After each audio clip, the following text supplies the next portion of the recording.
Welcome to the Terrible Take, a mini podcast telling Steelers Nation what's on our mind. I'm Josh Carney. All signs seemingly point to Aaron Rodgers returning to the Pittsburgh Steelers for a second season, especially with teammates wanting him back, Mike McCarthy as the new head coach, and a coaching staff featuring a number of familiar faces for the veteran quarterback. And yet, the speculation is already starting about Rodgers playing elsewhere, particularly in Minnesota in 2026. Pro Football Talk's Mike Florio was the first one on Wednesday to raise the possibility.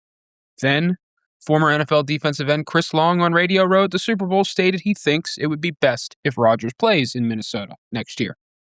Rodgers hasn't said a word since the season ended, other than he thinks he would have multiple options if he decided to play again.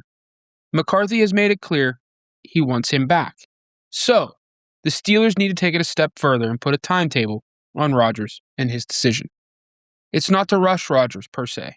It's more to ensure that the franchise doesn't endure the same song and dance as last offseason, when they remained patient and gave Rodgers all the time he needed to make a choice.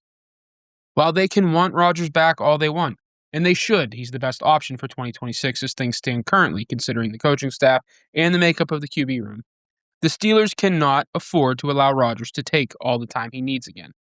Make a decision, and soon, one way or the other.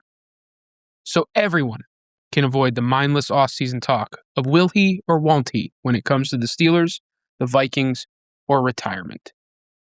Be sure to follow us at SteelersDepot.com and check out episodes of The Terrible Take every day at 5 p.m. Eastern Time.